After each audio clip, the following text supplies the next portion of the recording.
ಆತ್ಮೀಯ H16 news ಅರ್ಥಾತ್ ಸೀತಾರಾಮ್ ನ್ಯೂಸದ ವೀಕ್ಷಕರೇ, ನಾನು ನಿಮ್ಮವ ಎಂ ಆಯುಧ ಮಲ್ಲಪ್ಪ ಜೊತೆವರು. ತಾವು ಈಗ ಸುದ್ದಿಗಳ ಲೋಕಕ್ಕೆ ಎಂಟ್ರಿ ಹೊಡಿತಾ ಇದ್ದೀರಿ. ಈ ಸುದ್ದಿಗಳನ್ನು ಪ್ರತಿಯೊಂದು ನೋಡೋ ಜೊತೆಗೆ ನಿಮ್ಮ ಅಭಿಪ್ರಾಯಗಳನ್ನು ಹಚ್ತಾ ಇರಿ. ಯಾಕಂದರೆ ಈ ಸುದ್ದಿಗಳು ನಿಮಗಾಗಿ, ನಿಮ್ಮ ಬದುಕಿಗಾಗಿ, ನಿಮ್ಮ ವೈಚಾರಿಕೆಗಾಗಿ, ನಿಮ್ಮ ತಿಳುವಳಿಕೆಗಾಗಿಯೂ ನಿಮಗೂ ಗೊತ್ತು.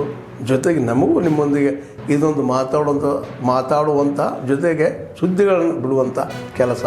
ಈ ಕೆಲಸದಲ್ಲಿ ನಾವು ನಿಮ್ಮೊಂದಿಗಿದ್ದೀವಿ ಅಂತ ಹೇಳ್ತಾ ನೋಡ್ತಾ ಇರಿ ಸುದ್ದಿಗಳನ್ನು.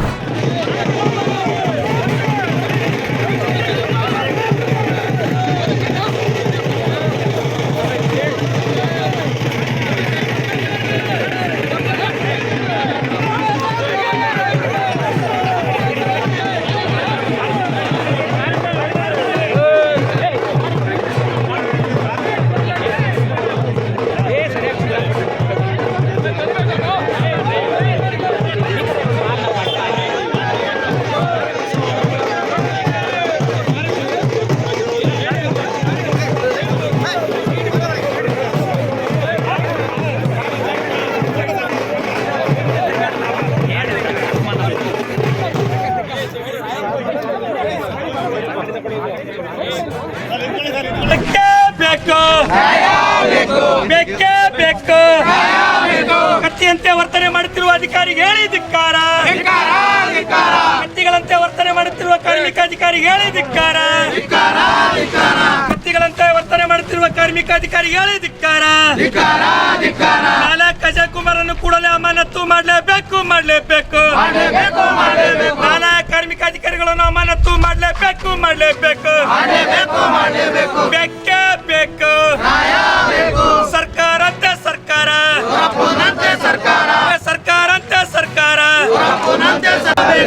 ಬೇಕೇ ಬೇಕು. ಎಲ್ಲಿವರೆಗೆ ಹೋರಾಟ? ಯಾತಕ್ಕಾಗಿ ಹೋರಾಟ? ಅಯ್ಯಯ್ಯೋ ಭ್ರಷ್ಟ ಕಾರ್ಮಿಕ ಅಧಿಕಾರಿಗಳನ್ನು ಅಮಾನತು ಮಾಡಲೇಬೇಕು. ಭ್ರಷ್ಟ ಕಾರ್ಮಿಕ ಅಧಿಕಾರಿಗಳನ್ನು ಕೂಡಲೇ ಅಮಾನತು ಮಾಡಲೇಬೇಕು. ಭ್ರಷ್ಟಾಧಿಕಾರಿ ನಾಲ್ಕು ಅಜಯ್ ಕುಮಾರ್ ಅನ್ನು ಕೂಡಲೇ ಅಮಾನತು ಮಾಡಲೇಬೇಕು. ಗ್ರಂಥಾಲಯ ಪೀಠೋಪಕರಣ ಮಾರಾಟ ಮಾಡಿದ ನಾಲ್ಕು ಅಧಿಕಾರಿ ಹೇಳಿ ಧಿಕ್ಕಾರ. ಗ್ರಂಥಾಲಯ ಪೀಠೋಪಕರಣ ಮಾರಾಟ ಮಾಡಿದ ಅಧಿಕಾರಿ ಹೇಳಿ ಧಿಕ್ಕಾರ. ಬೇಕೇ ಬೇಕು. ಎಲ್ಲಿವರೆಗೆ ಹೋರಾಟ? ಯಾತಕ್ಕಾಗಿ ಹೋರಾಟ? ಸರ್ಕಾರ ಇದ್ರ ಬಗ್ಗೆ ನಾನು ಮಾಹಿತಿ ಹಾಕಿದಾಗ ಇಲ್ಲಿ ಕಾರ್ಮಿಕ ಇಲಾಖೆದವ್ರು ಹೇಳ್ತಾರೆ, ನಾನು ಪೂರ್ಣವಾಗಿ ಏನಪ್ಪ ಅಂದ್ರೆ ಗ್ರಂಥಾಲಯಕ್ಕೆ ಸಾಮಾನುಗಳು ಕೊಟ್ಟಿದ್ದೀವಿ, ಸ್ವೀಕೃತಿ ತೊಗೊಂಡಿಲ್ಲ ಅಂತ ಹೇಳ್ತಾನೆ.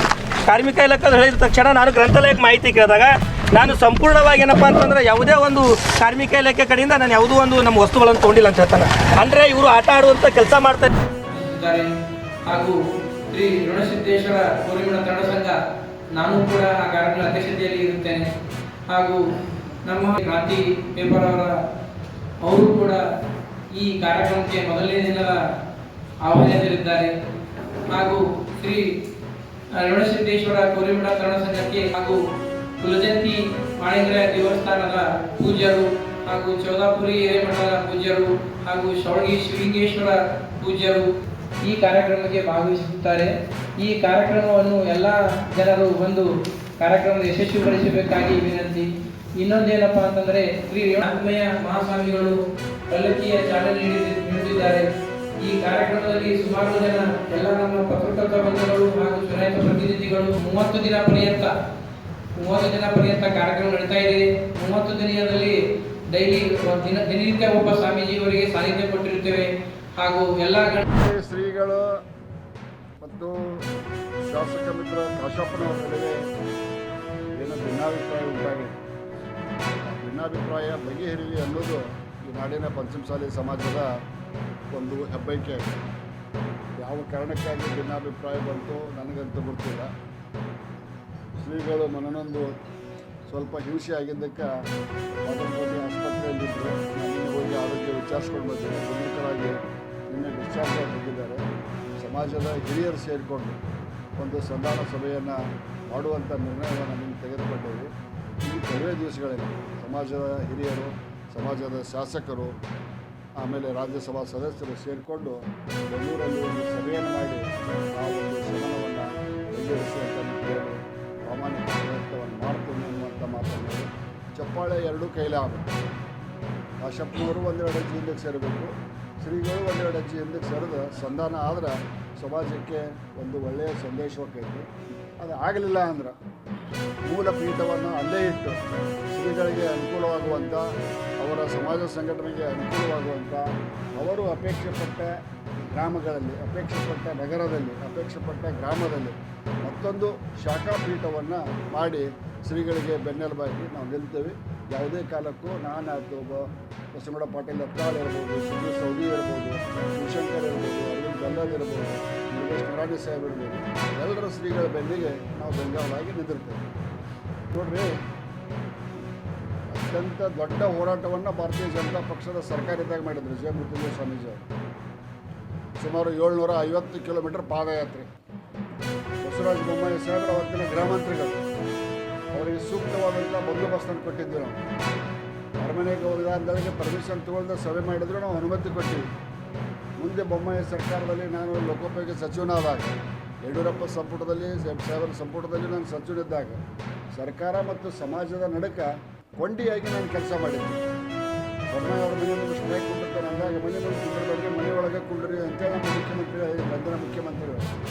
ಅವಾಗ ಕಾಶಪ್ಪನವ್ರು ಏನು ಹೇಳಿದರು, ನಮ್ಮ ಸರ್ಕಾರ ಬಂದ 24 ಗಂಟೆಗಳ ಒಳಗಾಗಿ, ನಮ್ಮ ಸರ್ಕಾರ ಬಂದ 24 ಗಂಟೆಗಳ ಒಳಗಾಗಿ ಪಂಚಮಸಾಲಿ ಸಮುದಾಯಕ್ಕೆ ಟಿಎ ಮೀಸಲಾತಿಯನ್ನು ಕೊಡ್ತೇನೆ ಅಂತ ಹೇಳಿದ್ರು. ನಾನು ವಾದ ವಿವಾದ ಮಾಡೋಕ್ಕೋಗಿಲ್ಲ, ಅವರೇನೋ ಕೆಲಸದ ಒತ್ತಡ ನಡುಕ 24 ಗಂಟೆ ಮರ್ತಂಕ ಅಂತ ಇತ್ತು. ಈಗಲಾದರೂ ಅವರು ಪ್ರಯತ್ನ ಮಾಡಿ ಟಿಎ ಮೀಸಲಾತಿ. ಆದ್ಮೇಲೆ ಎಲ್ಲ ಸುದ್ದಿಗಳನ್ನು ನೋಡಿದ್ರಲ್ಲ, ಏನು ಅನಿಸ್ತು ನಿಮಗೆ? ಇದರಲ್ಲೇ ನಿಮ್ಗೆ ಲೈಕ್ ಆಗಿರ್ಬೋದು, ಡಿಸ್ಲೈಕು ಆಗಿರ್ಬೋದು, ಕಾಮೆಂಟ್ ಬೇಡಪ್ಪ ಅಂತೂ ಅನಿಸಿರ್ಬೋದು, ಕಾಮೆಂಟ್ ಮಾಡಬೇಕಪ್ಪ ಅನಿಸಿರ್ಬೋದು, ಶೇರ್ ಮಾಡಬಾರ್ದಪ್ಪ ಅನಿಸಿರ್ಬೋದು, ಅದು ಮಾಡಬೇಕು ಅನಿಸಿರ್ಬೋದು.